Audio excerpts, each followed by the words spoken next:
Hello students, welcome to let's think. मैं आपका दोस्त, आपका भाई जितेंद्र एंड जीतू भैया। आप लोग के लिए आज के सेशन में मैं निर्देशांक ज्यामिति का निर्देशांक ज्यामिति का एनसीईआरटी का कंप्लीट सॉल्यूशन प्रोवाइड करूंगा, जो आपको बेसिक से लेकर के हाई लेवल तक अंडरस्टैंडिंग करवा पाएगा। और ये केवल आपको नोट्स ही नहीं प्रोवाइड करेगा, बल्कि आपको A to Z सॉल्यूशन देगा।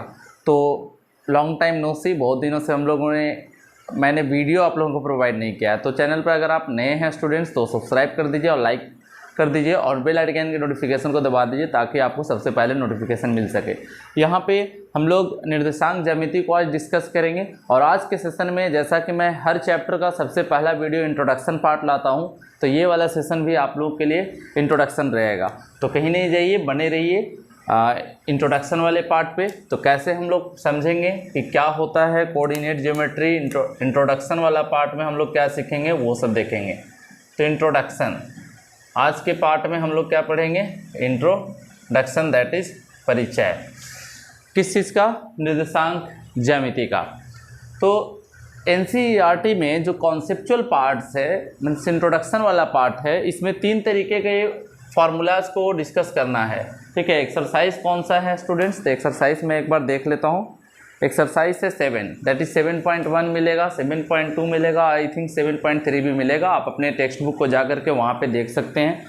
तो यहाँ पे सबसे पहला जो एक्सरसाइज पढ़ना है वो पढ़ना है दूरी सूत्र से रिलेटेड। ठीक है, दूसरा पढ़ना है विभाजन सूत्र से रिलेटेड, और तीसरा जो बात पढ़ना है वो पढ़ना है किससे से संबंधित? त्रिभुज का क्षेत्रफल। त्रिभुज का क्षेत्रफल। तो ये तीनों चीज़ों के बारे में हम लोग डिस्कस करेंगे, लेकिन उससे पहले कुछ बेसिक चीज़ आपको जानना होगा, क्योंकि हम लोगों का टारगेट है 100 आउट ऑफ 100 ऑब्टेन करना मैथ्स में। और वो 100 आउट ऑफ 100 आपको तब मिलेगा जब आप बेसिक से हाई लेवल तक अंडरस्टैंडिंग करिएगा, सारे कॉन्सेप्ट को बढ़िया से क्लियर कर पाइएगा। तो चलते हैं हम लोग इंट्रोडक्शन वाले पार्ट में। तो आप लोग 9th क्लास से पढ़े होंगे कि एक्स एक्सिस होता है और ये वाई एक्सिस होता है, और जहाँ पर एक्स एक्सिस और वाई एक्सिस एक दूसरे को काटते हैं, इसको हम लोग कौन से नाम से जानते हैं? तो मूल बिंदु के नाम से जानते हैं। ठीक है, मूल बिंदु के नाम से जानते हैं। पता होगा आप लोग को कि ये जो साइड होता है वो कौन सा साइड होता है? पॉजिटिव साइड होता है। और ये वाला भी जो होता है वो कौन सा साइड होता है? पॉजिटिव, मतलब प्लस वाला। और ये भी कैसा वाला है? प्लस वाला है। और इस साइड जब अगर आइएगा तो एक्स डैश मिलेगा, यानी कि ये कैसा साइड होगा? तो नेगेटिव साइड होगा। ठीक है, और इस साइड आइएगा तो वाई डैश मिलेगा, यानी कि ये भी कैसा साइड मिलेगा? तो नेगेटिव साइड मिलेगा। तो इस साइड में स्टूडेंट्स यहाँ पे पॉजिटिव साइड, ये पॉजिटिव साइड, ये नेगेटिव साइड, और ये भी क्या हुआ? नेगेटिव साइड मिला। तो यानी कि हम लोगों ने क्या देखा कि जब एक्स एक्सिस और वाई एक्सिस इस तरीके से काटेंगे, ठीक है, ये हो गया एक्स एक्सिस वाला पार्ट, और ये क्या हो गया? Y axis. एक्स एक्सिस का इधर हो गया पॉजिटिव, मतलब right side positive, left side negative. Up side मतलब ऊपर की तरफ पॉजिटिव और नीचे की तरफ क्या होगा? नेगेटिव होगा। तो अब हम इसको 4 भाग में बांट दिए हैं, 1 2 3, ये तीसरा पार्ट है, और ये क्या है? चौथा पार्ट है। ये चारों पार्ट को हम लोग स्टूडेंट चतुर्थांश कहते हैं, दैट इज अंग्रेजी में अगर देखो तो क्वाड्रांट कहेंगे इसको। तो हम लोग इसके बारे में डिटेल्स जानेंगे। एक बार फिर से हम लोग इसको फिगर बनाते हैं और फिगर को बारीकी से हम लोग समझेंगे कि क्या है ये। तो सबसे पहला कॉन्सेप्ट में ये है कि ये हमारा x हो गया, ये x डैश हो गया, ये y है, और ये क्या है? y डैश है।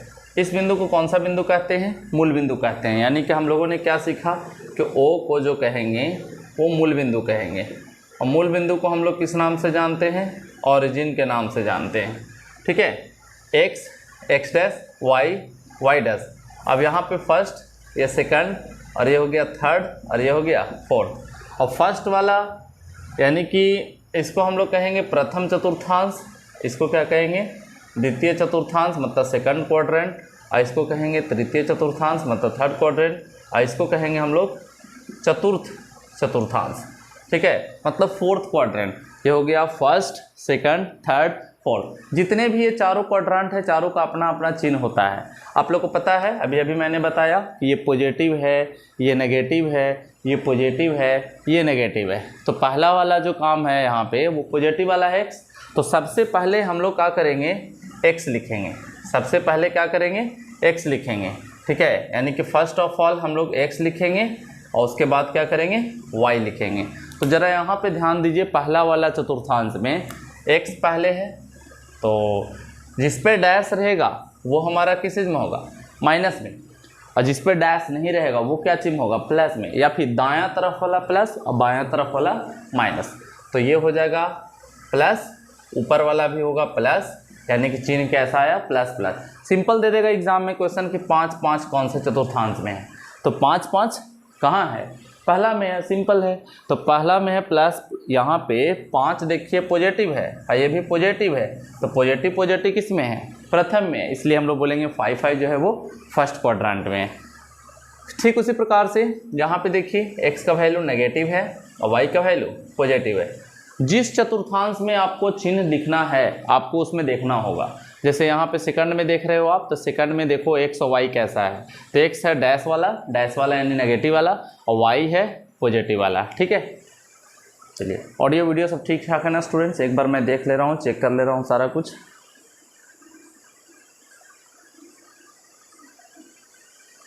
चलिए सब कुछ ठीक ठाक। अब यहाँ पे तीसरे वाले में अगर हम देखें तो दोनों डैश है, दोनों डैश है, इसका मतलब क्या है, ये भी नेगेटिव होगा, ये भी नेगेटिव होगा।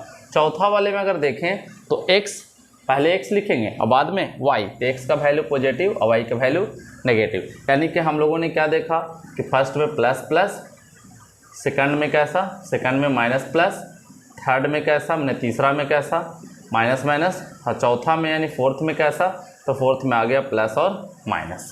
ठीक है, ये ध्यान रखना है हम लोग को।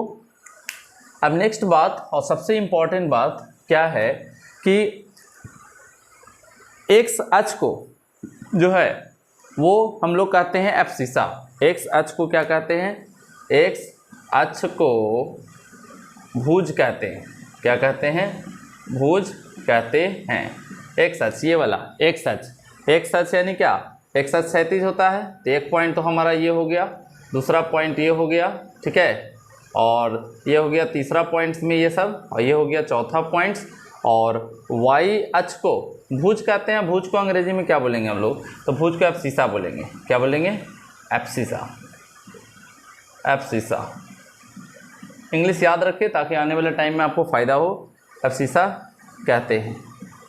और वाई अक्ष को क्या कहते हैं, तो वाई अक्ष को कोटि कहते हैं। वाई अक्ष को कोटि, कोटि यानी क्या, तो कोटि यानी ऑर्डिनेट्स। क्या बोलेंगे इसको, ऑर्डिनेट्स कहते हैं। एक्स अक्ष को भुज कहते हैं और वाई अक्ष को क्या कहते हैं, कोटि कहते हैं। अब इक्वेशन भी जान लेंगे हम लोग कि इक्वेशन क्या है। एक्स अक्ष का इक्वेशन क्या है, वाई अक्ष का इक्वेशन क्या है। तो एक्स अक्ष तो ये वाला है ना, वाई अक्ष तो ये वाला है ना। लेकिन उससे पहले एक बात और जाने कि एक्स अक्ष से जब दूर जाएंगे, एक्स अक्ष से दूर जाने पर y का मान मिलता है, y का मान मिलता है। ये सब आप अपने नोटबुक में यानी कॉपी में लिख सकते हैं और बार बार आप प्रैक्टिस करिए। बिना प्रैक्टिस के मैथ नहीं सीख पाइएगा आप, ठीक है। बार बार प्रैक्टिस करते रहना है। कॉपी पर अगर आप की पॉइंट बनाइएगा, अपने भाषा में एक नोट्स बनाइएगा तो ज़्यादा बेहतर होगा, ठीक है। तो एक सच से दूर जाने पर y का मान मिलता है। तो एक सच कौन है, ये वाला ना, ये एक सच है। देखिए ये वाला जो लाइन है वो क्या है, एक सच है। तो एक सच से दूर जाने पर यानी चाहे तो ऊपर जाएंगे चाहे तो नीचे जाएंगे, एक सच ये है। और इसके चाहे तो ऊपर जाएंगे चाहे नीचे जाएंगे तो ही ना दूर मिलेगा। तो एक सच से दूर जब भी जाएंगे तो y का मान मिलेगा, ऊपर जाएंगे तो पॉजिटिव मिलेगा, नीचे आएंगे तो नेगेटिव मिलेगा। यानी एक सच से दूर जाने पर y का मान मिलता है, और y का मान मिलता है यानी किसका मान मिलता है, कोटि का मान मिलता है। और इसी प्रकार से अगर y अक्ष से दूर जाएंगे तो किसका मान मिलेगा, x का मान। देख लीजिए ये है y अक्ष, ये वाला y अक्ष है। तो इससे दूर जाने का मतलब है चाहे तो इधर जाएंगे चाहे तो इधर जाएंगे। तो इधर जाएंगे तो x का मान मिलेगा और इधर भी जाएंगे तो x का मान मिलेगा। लेकिन बस फ़र्क है कि इधर प्लस में मिलेगा, इधर माइनस में मिलेगा। यानी कि y अक्ष से दूर जाने पर किसका मान मिलेगा, x का मान। और x वाले को हम क्या कहते हैं, भुज कहते हैं। यानी y अक्ष से दूर जाने पर x का मान मिलता है। ये सब ध्यान देना है। कहेगा भुज किसे कहते हैं, तो भुज एक्स अक्ष को कहते हैं। कोटि किसे कहते हैं, वाई अक्ष को कहते हैं। भुज यानी क्या, अब शीशा किसको कहेंगे, तब शीशा एक्स अक्ष को कहेंगे। और कोटि यानी क्या, ऑर्डिनेट्स, वाई अक्ष को कहेंगे। तो एक्स अक्ष से दूर जाने पर वाई का मान और वाई अक्ष से दूर जाने पर एक्स का मान। एक्स अक्ष को भुज कहते हैं यानी कि अब्सिसा कहते हैं, और वाई अक्ष को कोटि कहते हैं यानी ऑर्डिनेट्स कहते हैं। यहाँ तक क्लियर सब कुछ ठीक ठाक। अब आगे हम लोग चलते हैं, इसको आप स्क्रीनशॉट का हो तो स्क्रीनशॉट कर सकते हो। अब इसमें और भी बातें हैं, क्या क्या चीज़ हैं तो आप लोग बताइए हमें। हाँ स्टूडेंट्स यहाँ पे ध्यान दें, गाने पे ध्यान नहीं दे यार, यहाँ पे ध्यान दें। ये हो गया x, x dash, y, y dash, ये हो गया मूल बिंदु, ये हो गया पहला, ये दूसरा, और ये तीसरा, और ये चौथा। तो बताइए फटाफट चिन्ह क्या क्या लिखेंगे हम लोग। तो पहला में क्या लिखेंगे, प्लस प्लस, दूसरा में क्या लिखेंगे, माइनस प्लस, तीसरा में क्या लिखेंगे, माइनस माइनस, चौथा में क्या लिखेंगे, प्लस माइनस। हो गया सब कुछ।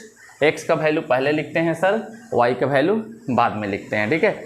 जैसे देखिए x का वैल्यू पहले लिखे हैं, y का वैल्यू बाद में लिखे हैं, x का वैल्यू पहले लिखे हैं, y का वैल्यू बाद में लिखे हैं, x का वैल्यू पहले, y का वैल्यू बाद में। तो जहाँ पर पॉइंट रहता है वहाँ पर हम लोग इंडिकेट करते हैं। अब मूल बिंदु का निर्देशांक, मूल बिंदु का यहाँ पे मूल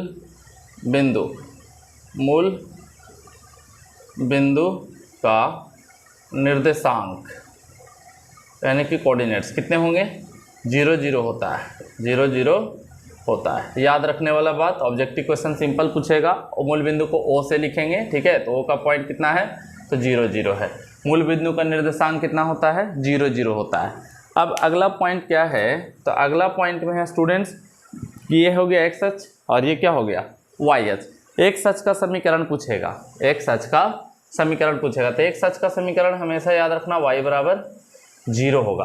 मतलब x अक्ष के प्रत्येक बिंदु पर y 0 होता है। देखिए ये है x अक्ष, यहाँ पर कहीं पे भी जाइएगा तो y का मान ऑटोमेटिक क्या मिलेगा, 0।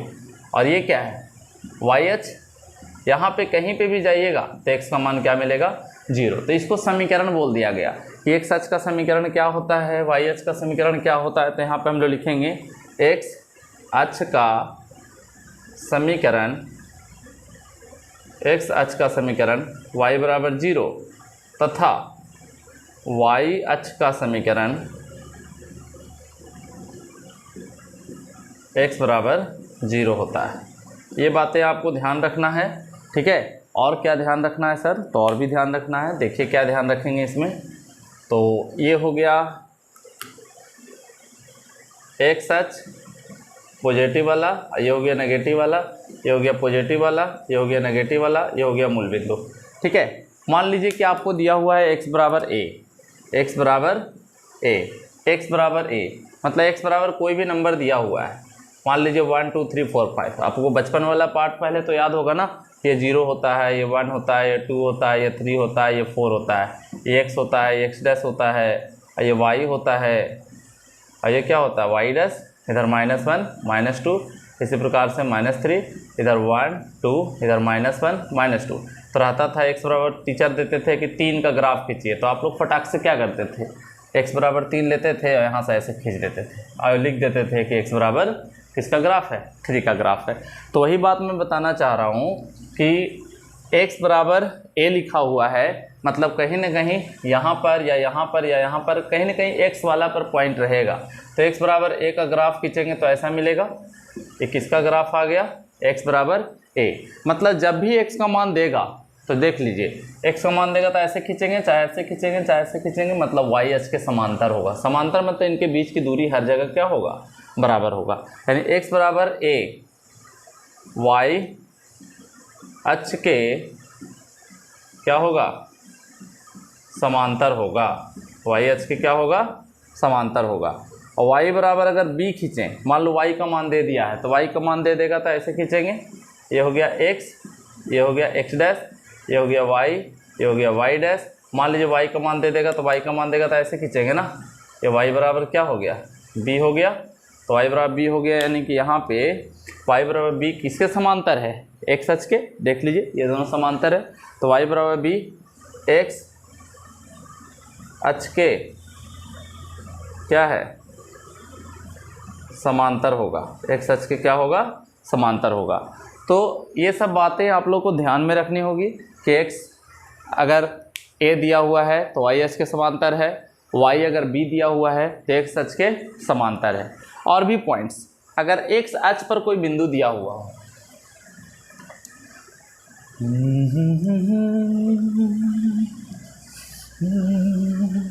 तो देखते रहिए स्टूडेंट्स, आप लोगों को बहुत सारे इंफॉर्मेटिव पॉइंट्स मिलेंगे यहाँ पे जो आपके बुक्स में नहीं मिलेंगे। ठीक है, तो देख लीजिए, मतलब मिलेंगे, आपके वाले बुक्स में नहीं मिलेंगे। मेरा कहने का मतलब ये है, ये क्या सर आप बुक से ज़्यादा जानते हैं क्या? ऐसा मत सोचिए। ठीक है, x x dash y y dash. अब यहाँ पे अगर मान लीजिए x अक्ष पर कोई बिंदु हो, x अक्ष पर कोई बिंदु हो, x अक्ष पर कोई बिंदु हो, तो x अक्ष पर बिंदु अगर रहेगा कोई, अगर x अक्ष पर मान लीजिए कि ये हम P पॉइंट ले लिए हैं, तो P पॉइंट लेंगे तो x का मान तो दिया हुआ रहेगा ना। x अक्ष पर कोई पॉइंट रहेगा मतलब x रहेगा दे ले, लेकिन y का मान क्या रहेगा? 0। देख लो, मान लो यहाँ पे दिया हुआ है 5 0। ठीक है, तो 5 0 मतलब क्या? 1 2 3 4 और यहाँ पे क्या? 5। मतलब x का मान 5 है लेकिन y का मान 0 है, मतलब पॉइंट कहीं ना कहीं यहीं रहेगा। तो x का मान 5, y का मान 0। ठीक है, तो सेम तरीके से क्या करेंगे अब स्टूडेंट्स, x अक्ष पर कोई बिंदु हो तो x अक्ष पर कोई बिंदु हो तो उसका नियामक कैसा होगा? नियामक x अक्ष पर रहेगा तो x रहेगा, लेकिन y क्या होगा? 0 होगा। ठीक है, इसका पॉइंट का नाम क्या दे देते हैं? P नाम दे देते हैं, यानी px 0 होगा। इसी प्रकार से अगर y अक्ष पर कोई बिंदु हो, y अक्ष पर कोई बिंदु हो, तो अगर मान लीजिए कि इस पर कोई पॉइंट है, ऐसे देख लीजिए, यहाँ पर कोई पॉइंट है, तो यहाँ पर कोई पॉइंट है, ये x हो गया, ये x डैश हो गया, ये y हो गया, ये y डैश हो गया। तो यहाँ पर कोई पॉइंट्स है, मतलब कि y तो नहीं, y दिया हुआ है मतलब x का मान 0 होगा। y अक्ष पर कोई पॉइंट है मतलब x का मान 0 होगा, लेकिन y होगा। तो हम क्या बोलेंगे? y अक्ष पर कोई बिंदु हो तो उसका नियामक, मतलब उस बिंदु का नियामक, तो बिंदु का नियामक क्या होगा? बिंदु का नियामक, तो बिंदु का नियामक नाम दे दीजिए, क्यों नाम दे देते हैं?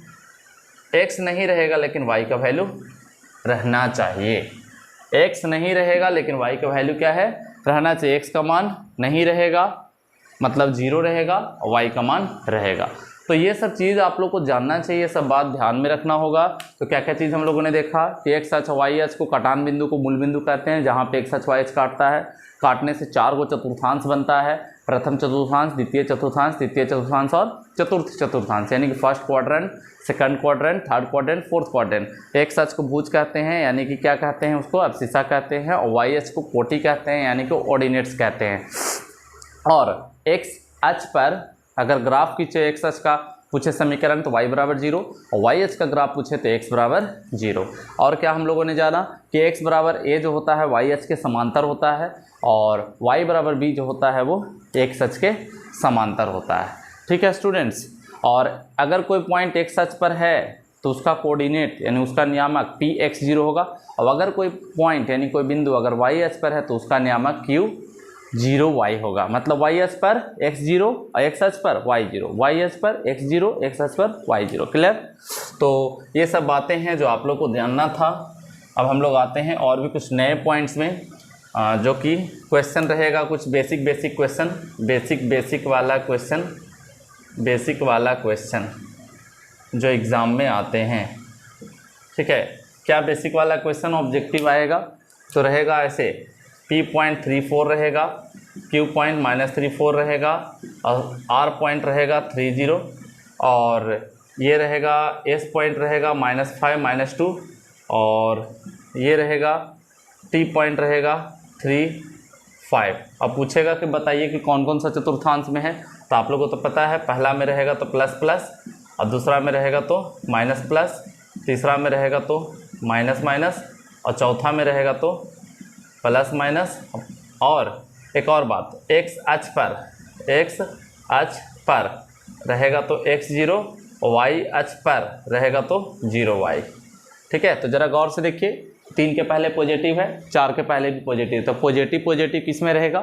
फर्स्ट में, Q नेगेटिव है, ये पॉजिटिव है, तो नेगेटिव पॉजिटिव किस में होगा, सेकंड में। R 3 जीरो है ना, मतलब x का मान दिया हुआ है लेकिन y जीरो है, तो x का मान 3 है, y का मान 0 है, मतलब कहाँ होगा, x अक्ष पर होगा। यानी कि P पॉइंट के बारे में बात करें तो पहला में है, Q पॉइंट के बारे में बात करें तो माइनस प्लस है, माइनस प्लस यानी कि दूसरा में है। R पॉइंट के बारे में बात करें तो R पॉइंट x का मान 3 है, y का मान 0 है, x का मान दिया हुआ है, y का मान 0 है, मतलब कहाँ है, x अक्ष पर है। मतलब ना वो पहला में है, ना दूसरा में है, ना तीसरा में है, ना चौथा में, वो अक्ष पर होगा, x अक्ष पर होगा। ठीक है, x अक्ष में कौन, ये वाला, ये वाला, ये देखिए ये x अक्ष वाला है, ये क्या है, y अक्ष है। ठीक है, और P Q R S, S वाले में क्या, माइनस माइनस, माइनस माइनस यानी कहाँ पे, थर्ड में। और फिर क्या है, T है मतलब क्या, दोनों प्लस प्लस है, प्लस प्लस है तो किस में होगा, फर्स्ट में होगा। तो इतने सारे बात है। अगर मान लीजिए ऐसे दे देता, अब P Q R S T U दे देता और यहाँ पे लिखता 0 5, तो देखिए x का मान 0 आ गया, y का मान 5 आ गया, x का मान 0, y का मान 5, मतलब कहाँ रहता, y अक्ष पर रहता है। t का मान देखा जाए तो कहाँ रहता, y अक्ष पर। तो ये सब ऑब्जेक्टिव क्वेश्चंस के लिए है। अगर 0 0 दे देता, मान लीजिए ऐसे दे देता STU भी दे देता 0 0, तो आप क्या कह देते कि भी जो है वो किसका है, मूल बिंदु का है, किसका है, मूल बिंदु का। तो ये सब चीज़ों को आपको जानना चाहिए।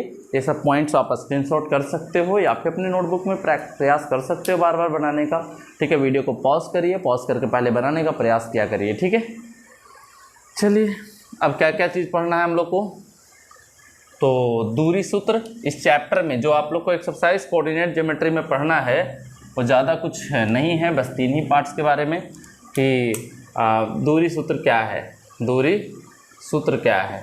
तो दूरी सूत्र में क्या होगा बच्चों, एक पॉइंट दे देगा x1 y1 और एक पॉइंट दे देगा x2 y2 और ये दोनों के बीच में कहेगा कि दूरी बताइए कितना होगा। ठीक है, दूरी निकालना रहेगा, तो स्केल से माप लेंगे, नहीं सर ऐसे नहीं करते, इसका एक स्पेशल फार्मूला होता है, वो डिस्कस करेंगे। अब विभाजन सूत्र मतलब क्या, दूरी सूत्र में तो दूरी निकालने वाला हो गया। दूरी सूत्र को अंग्रेजी में कहते हैं डिस्टेंस फार्मूला। क्या कहेंगे इसको, डिस्टेंस फार्मूला। विभाजन सूत्र को क्या कहेंगे बच्चों, सेक्शन फार्मूला। क्या कहेंगे इंग्लिश में, सेक्शन फार्मूला। कभी कभी हिंदी में भी पूछ देगा। सेक्शन फार्मूला में क्या होता है कि 2 बिंदु दे देगा, एक पॉइंट ए दे देगा, एक पॉइंट बी दे देगा, यहाँ पर एक पॉइंट पी देगा, ऐसे काट देगा, और एक का रेशियो दे देगा m1, एक का रेशियो दे देगा m2, एक का कोऑर्डिनेट दे देगा x1 y1 और बी का कोऑर्डिनेट दे देगा x2 y2 और इसका कोऑर्डिनेट आपको कहेगा कि बताइए कितना होगा, मतलब एक्स वाई कितना होगा। ठीक है, ए और बी 2 बिंदु दिया हुआ रहेगा पहले से, m1 m2 अनुपात दे देगा, मतलब रेशियो दे देगा और कहेगा पी पॉइंट का कोऑर्डिनेट कितना होगा। तो ये सब चीज़ों के बारे में और त्रिभुज के क्षेत्रफल के बारे में, जब 3 पॉइंट दिया हुआ हो, एक ट्रायंगल बन रहा हो, तो एरिया कैसे निकालते हैं हम लोग अगले वीडियोज़ में देखेंगे। तो ये आपका इंट्रोडक्शन पार्ट रहा। ठीक है, और भी अगर आपको किसी चैप्टर्स का वीडियो चाहिए तो आप कमेंट बॉक्स में कमेंट कर सकते हो। एनसीईआरटी का प्रत्येक का मैं 100% सॉल्यूशन अभी प्रोवाइड कर रहा हूँ और एग्ज़ाम से पहले आपको सारे चैप्टर्स का वीडियोस प्रोवाइड हो जाएगा। और ऐसे मेरे प्लेलिस्ट में जा कर के और भी वीडियोस को आप देख सकते हैं। Thank you so much for watching the video और मेरे चैनल को सब्सक्राइब करिए और दोस्तों के पास शेयर करिए। Thank you once again, bye, take care.